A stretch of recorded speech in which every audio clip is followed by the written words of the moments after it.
Hello and welcome to Finextra. I'm Emily Haller and I'm here with Andrew Graham of IBM, and we're talking about operational resilience. Thank you for joining me. Thank you.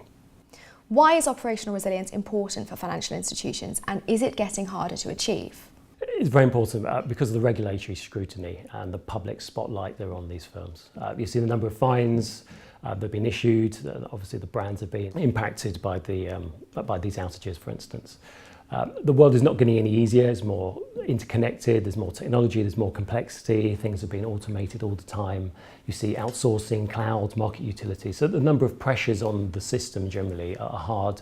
But it's no reason to not invest in operational resilience. Danielle Noy, chair of the ECB Supervisory Committee, have recently said that regarding operational resilience, not investing is not an option.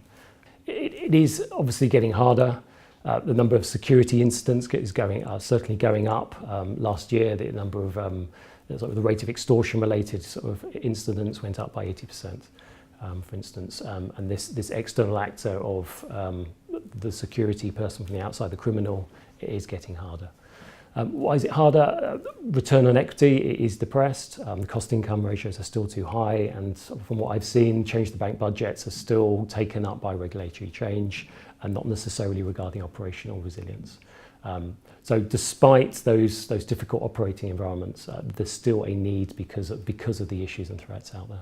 How will new technologies like blockchain impact operational resilience? New technologies, fintechs, regtechs coming in are creating this dynamic in the industry, whether it's a threat or a way to accelerate what things are doing internally. So blockchain specifically is a great opportunity for the industry to rethink. It's probably once in a lifetime the ability to just rethink processes, operations, the exchange of value globally. So I think ledger technology will be inherently more secure. They'll be more consistent across counterparties. However, it's very early in the life cycle. There's threats potentially around the certificate authority, processes around if you lose your keys from your vault, what happens there. And there's always change in these processes. APIs, standards, code. Change is still the enemy in terms of that respect. And then potentially a change to a distributed ledger could have wider systemic impact. What are some of the key steps that financial institutions should take to get ahead on operational resilience? And what role, if any, is there for collaboration in this area? Absolutely. So a recent Dear Chairman exercise, the second version, came up with a number of headline items around board accountability and IT expertise on the board. And they came up with some others. I sort of grouped them into four buckets. One was around that collaboration, building on what the security world have done with Soltra, looking at events and insight and sharing. But we think the scope can go further. We think we can share more on best practices, architectures, build on what the operational risk exchange has done in terms of losses. And things like PSD2 will allow people to share more. That's the first thing. The second thing is to take a more proactive view in terms of assessments and audits.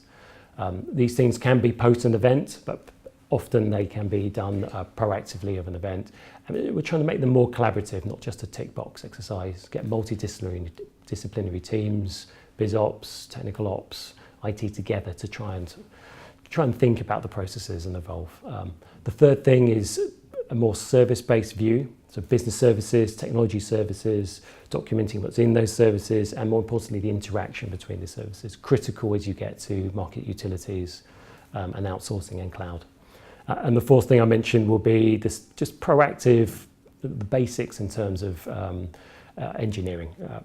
So the demonstration up front, or demonstration as well as preparation. So preparation is key, the testing, the controls and the like, as well as actually demonstrating. And we're thinking that goes together with collaboration, as well as the market-wide testing that should occur to test people. Is there a potential business upside for banks that successfully take the lead on operational resilience, and how can they ensure benefit from it? I think keeping out of regulatory spotlight, keeping out of the press, absolutely, the reputational risk side absolutely is a key reason.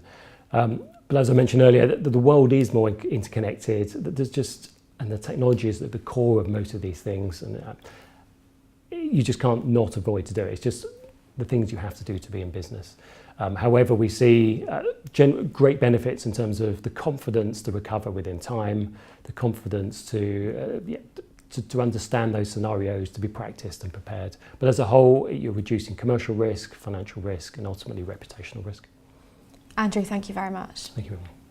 Thank you for watching.